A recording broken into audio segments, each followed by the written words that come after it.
the weight of all that unspokenness that they discuss and we discuss, you sort of just feel in the scene, even though we're not actually walking through the geometry of it all. Sometimes if it makes sense to everybody, I feel like it ends up kind of making sense to the audience. Yeah. At least that's what I tell myself. Yeah, no, well. I need your help to finish the job you started. What are you doing? Waiting for you to finish. So you can. Do what I need to do. Hey everybody, I'm Jim Vejvoda with IGN, here with the cast and director of The Accountant 2. Let me introduce you to them. We have Gavin O'Connor, Ben Affleck, Cynthia Addai-Robinson, Jon Bernthal, and Daniella Pineda. So thank you guys so much for your time today. Let's dive right into this. I remember this, the original being kind of a slow burn movie that it was kind of a sleeper and it found a cult following over time. Yeah. At what point then, I guess, did you realize, well, we could actually do a sequel to this? And then once you decided on that, what were the elements of the story you felt like you had to crack to warrant doing that? I think unconsciously I started to feel like there was potential for another movie while we were shooting the first one. I remember in post having a conversation with Lynette and Bill and then Ben, thinking there's, knowing what happened with the two brothers, there's more to explore with these two guys because we just sort of just exited the movie and there's so much that was unresolved. It wasn't until the movie came out, and I think we were all pleasantly surprised it performed at the box office, and then the bigger surprise was how the home entertainment the next year, I mean, it just was like, it just found a whole new audience. And then it became the conversations with the Warner Brothers and then trying to get it going again. And then there were obstacles in the way there. And we finally were able to get a deal made to have Bill write a script, which was around 2018, 2019. At the end of the first movie, and this will be for Ben and John, the brothers like, we'll get together next week. Kind of seems like you guys didn't get together next week. What can you tell us? We'll start with you, Ben, about sort of where these two brothers, Christian and Braxton, are when we pick them up, and sort of why didn't they get together? Well, it's interesting because that question is kind of at the heart of what's between them in this movie, and it's maybe a function of kind of necessity is the mother of invention or something, like where here we were in a position where once we were going to make the movie, some time had passed. The fact that the time had passed, and I don't know in the Gavin Bill partnership where the genesis of this idea was, but I immediately thought, oh, this is really smart, which is to say they didn't get together, and the question then between them is kind of why, particularly for Brax, who's seems really hurt by it, and that question is really emblematic of a larger issue, which is like, why is connecting with us difficult? Why do you have one set of ideas around what a relationship should look like and sound like, and I have a different one? And the way they fail to kind of understand and see one another. And that was a great launching place, I thought, for a story that was heavily focused on their relationship. How about Braxton? What's his side of that story? Oh boy, look, I think one of the things I'm so grateful to be a part of this in general, but one of the things that I just think we're all so lucky for is that the first film really explores the way these guys came up. It really explores what that brotherhood was like, what it was like to live with that father. And I don't know that anybody has explored father, son, and brother relationships like Gavin does. He just goes from his heart, he digs all the way in, and he finds the wound, and then he makes you dive right into it. And when you look at that, those two boys, it was a singular experience. They're the only two boys on earth that know what it's like to grow up that way and to grow up with each other and with their individual afflictions. I think that that 8 years, if it's felt by the audience, it's like really felt by Brax, I think that he really feels there's only one person on this earth that can kind of complete him, and it's the same frustration he's had since he was a little boy with his brother. And it may sound weird, but I'm grateful for the 8 years. It was present in every scene.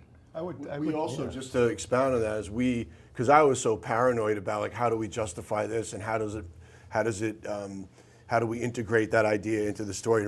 And so we had a couple of meetings about it, and you guys were so less paranoid than I was. Ben's like, oh yeah, whatever. And I had a lot of comfort around it actually. And given justifying it, to justify what I why it was so understood and why it could present an opportunity for like his being kind of baffled.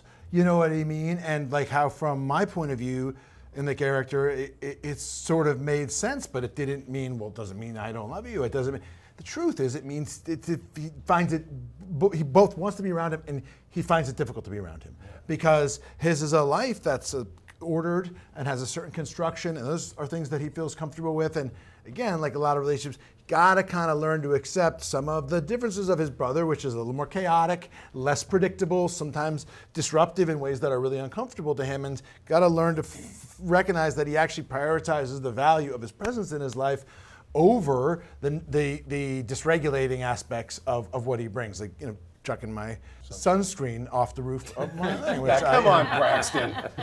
But that even though we never actually articulated it in the movie, those conversations allowed, at least for me as a story, like the weight of all that unspokenness that they discuss and we discuss, you sort of just feel in the scene, even though we're not actually walking through the geometry of it all. Sometimes if it makes sense to everybody, I feel like it ends up kind of making sense to the audience. Yeah. At least that's what I tell myself. Yeah, no, well, Braxton, thank you. We're going to circle back to the brothers. I want to open this up now. Marybeth.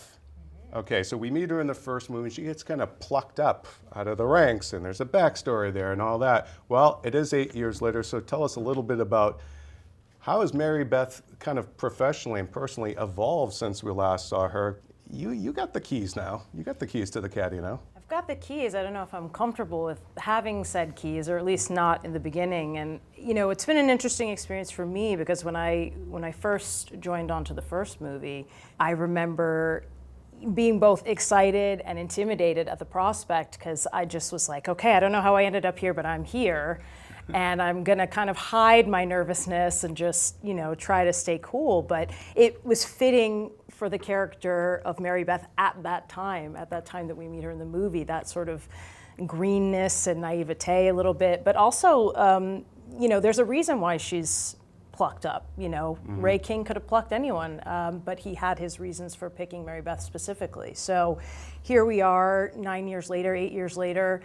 And you know, we see Marybeth now. She's deputy director. It's a position that certainly, with her intelligence, she could have maybe gotten to that position, you know, by her own merit. And yet she has the sense of imposter syndrome. Like, am I here because I could have been here? Am I here because of this very specific set of circumstances that's gotten me here? And I think my own sense of myself helped me to be this version of Marybeth. You know, in the 8 years that have passed, I feel like, as we all have, I've lived a lot of life. I'm navigating, you know, the world as we all are. And so to bring a sense of your own self and your own growth to a character who's also grown, that for me was just fortuitous timing. You know, you don't get to pick the timing of that, but when it comes to you, it feels fated. It's like, oh, right now I'm meant to revisit this character in this moment in my life and career. When you were doing the original and you're kind of working out whatever you thought your backstory for her might be, did you ever think she's going to have mad fighting skills? Like, not mad enough next to your character, but like thinking like someday I'm going to have to know how to deal with somebody with a knife. In the Treasury Department. In the Treasury Department. Top that, Elliot Ness. Kill somebody. Well, I guess there's, you know, there's sort of the book smarts and the street smarts. There's, you know, a person who has that instincts that's gotten them to a certain place in their life. And, you know, you always wonder for yourself, there's what you think you do in a situation, and then there's what your body just instinctively does because of the life that you've lived, because how you've come up in the world. And so I love what their fight kind of represents, because there's, you know, there are two different sort of physicalities to the fight. And for Marybeth, it's just, you know, scrapping, you know, survival, just trying to kind of like in real time, you know, use her intelligence and her instinct to sort of fight her way out of the situation. So as an actor, I love the opportunity to have a fight scene, because I never envisioned I would ever do stunts, fight. I'm not a fighter in real life, but I want to sort of make that character in that moment believable, and using the sort of physical action to do that is a great challenge, and it's nice to surprise yourself sometimes. I don't kill children. What? Turn your hearing aid up. I do adults. We have to really dance around talking about this character. Dance so well. Dance so well. I'm going to be Fred Astaire right here, right now. But I was thinking about it, and she's almost kind of like the shark in Jaws. Like, when you see her, you know, you did? I literally said that earlier today. Oh my God. All right, I wasn't there, I swear to God. But I was thinking about this the other night. I'm like, yeah, she's kind of like the shark in Jaws. She only pops up at these moments, but when she does, you know somebody's gonna die. So like, it just, you talk a little bit about sort of, how do you kind of craft a sense of mystery on a character that isn't saying too much and is really just there to kill people, break things, and get out, you know? Yeah. Well, I know that Gavin and I had a few meetings. You know, Gavin stressed to me, look, I don't want her to just be the T-1000. I don't want her to just be a robot. There's a lot that's happening here. So we need to talk about, you know, we need to talk about backstory. We need to talk, and oftentimes, me personally, it's not something I do, but I realized I needed to for this part. And there were two actors that I was watching. One was Javier in that movie, and No Country for Old Men, and the other one was Isabelle Huppert, the French actress. Yeah. She's like the apex of like sitting and staring at a glass of water, and like you see like the world turning, and I'm like, how does she do that? And it's so opposite to who I am as a person. I'm very like wiggly and don't take myself too seriously. So it was like getting into a totally different mindset. And so yes, she's an apex predator. Yes, she just has a goal, and she's not sort of burdened by empathy or, you know, fear or any of those things. It was challenging to be so still and scary. Welcome to the Boise Romance Festival. Let's kind of pivot to finding the humor in the film, because the speed dating scene, I was telling these guys before you showed up that I went to a speed dating thing years ago, and I realized, oh my God, it's a junket. You sit there with a stranger and try and have a conversation for 4 minutes, and then you never see them again. I've seen you guys more than anybody I've seen at This isn't speed date, because I just sent 4 emails. But I kind of like to in that. Chile and Paraguay. But I thought it was kind of the fun of that sequence is like, what if Mr. Spock went speed dating? Like that he would just completely like, they get the appeal of it, and then he just completely dismantles it. So like trying to find the humor in those situations, talk about maybe the importance of that. And yeah, I mean, one of the things that I think was really, where I'm really of like minds with Gavin, and what I really appreciate about working with him is that even if a thing is maybe in Gavin's mind, this will be funny in some ways, it's not approached at, or this will be scary, or this, whatever it is, it's not like that doesn't lead the conversation. The conversation is led by, what do you want? What are you trying to do? What's happening, you know, here? Who is this person? So how are they reacting to these things? So somebody who is like Chris, where he's very honest, you know, and he's apt to just speak very directly about how he's feeling or what impression he's getting from somebody else, and who is disinclined to, you know, cover up or, you know, speak in niceties in ways that are, you know, that may come easy to some people, where you think, well, I wouldn't just say that directly to somebody because that might not be received so well. Like, that person is kind of uniquely unsuited for this period of time in trying to find a relationship where you're just meeting people and they're kind of floating stuff out there and you're responding. But it's kind of beautiful because what he says is the inner truth, is the subtext of what he's feeling and go, you know, but we just don't sit down and go, hi, I'm attracted to you, but you make me nervous. You know what I mean? Because that seemed like that's just not gonna work or whatever, right? And mostly because we don't want to put ourselves out there that way. He also doesn't mask those things or think about that, coupled with the fact that he's kind of cognitively gone about the process of going, okay, like typically people are supposed to kind of look one another in the eye or smile at this kind of remark. And he's perfectly capable of recognizing this is that kind of moment where a person smiles and she's expecting me to smile. So I smile. but like when you do it cognitively, it often doesn't seem authentic. And so that is kind of funny, you know? And that kind of funny is interesting to me, but it also means it doesn't have to be funny. Like you just play it as real as you can. And if it, and I really trust Gavin. It's the third film that I've done with him, and what I trust the most about him is his attention to the detail of the performance, and that what he's going to choose is something that's not going to air outside of reality for the sake of funny, and not going to air outside of reality for, you know, he's going to stick with something real and honest. Right. And so it was kind of Gavin that had to make the movie funny. You know, I was just trying to make it real. When the first movie came out about 8-9 years ago, what had you learned in the time since about neurodivergence that you maybe wanted to apply to this story? Anything that may have tweaked your performance this time around? Because, you know, there's just more understanding this many years later.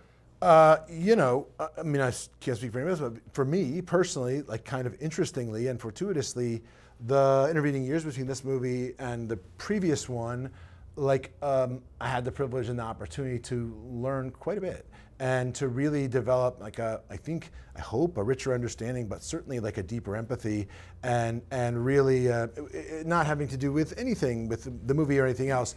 And the process of that, I sort of later realized, I saw The Accountants at some point, it was on television. I looked back and I thought, oh, I kind of, that's right, but I didn't know why it was right. I kind of lucked into that choice there. And I had done, you know, not a lot of research, you know, as one does, but, you know, I had a different set of experiences later that really enriched my understanding and really rooted it in love and empathy. And so as I approached it from that point of view, I was really eager to go back because I felt like I really love this guy now in a really deep way. Like I have a real, and I'm not somebody who says that about like the characters I play or even kind of tends to sort of, I don't know what, like anthropomorphize them or something outside myself. But like in this particular sense, that was the feeling that I had. And so when we sat back down and Gavin had constructed this whole kind of brilliant thing with Bill and had all these plans, I felt very ready to step into that and very comfortable around, you know, going, this feels right to me, that I like that, you know, and always from a place which is really what you have to do of like empathy for your character. And it allowed me to be able to like kind of play with John in a way that was really comfortable, where he came in and brought this highly advanced skill of being able to, I don't know that I could have done it with anybody, since he was so good and fluid in the moment, that sort of like, what's gonna happen, we're not sure, I'm gonna react off of you. And I just sort of knew, okay, this is what feels like the right thing to say in this moment. And it also let John, who just, I felt like he kind of knew where it was going to come and he knew what the stroke back was going to be. And then it created this really fun, alive experience, you know. And but I'm honestly really lucky and kind of humbled to have had the chance to do that. Awesome. And just one other thing to say, like, we were never trying to make a message. Like, there's no message here. He was treated like every other character. It wasn't like so that was really important as well. It's not a message. It really is about a human being, a character, and how much information I was able to have about that person. And the more and you're unique to as everyone else is on the exactly. People are quite. There isn't a sort of blanket. Exactly. I mean, we all know, you know. But I do believe the fundamental responsibility to an actor, beyond, you know, not boring the audience, is empathy for a character. And ideally, this art form is one that kind of uniquely generates empathy, you know. And it's really a gift for me as like, you know, Cynthia is really the protagonist in the movie. Like, if you look at the classic architecture of the structure of drama, you have this person that we see, we know they are, she's in this new situation, has a problem at the beginning of this murder, needs to solve it, continues to face obstacles. Really, we are the obstacles to the protagonist solving that, reaches a low point, then begins to figure out ways to solve it, and ultimately does so. And there is a kind of catharsis in that. That what I think is particularly clever and elegant about it, and also releases us from the burden of the protagonist, which means you've got to sort of hew to certain things. What she did as the protagonist of the movie, I thought was really elegant and impressive. Awesome, guys. I wish I had more time to talk to you, but that's all the time we have. I want to thank you all so much for speaking with us today. And The Accountant 2 is in theaters April 25th. And for all things movies, but not so much accounting, keep it locked to IGN. Braxton, thank you for coming. I'm really glad you're here. Did she tell you to say that? Yeah.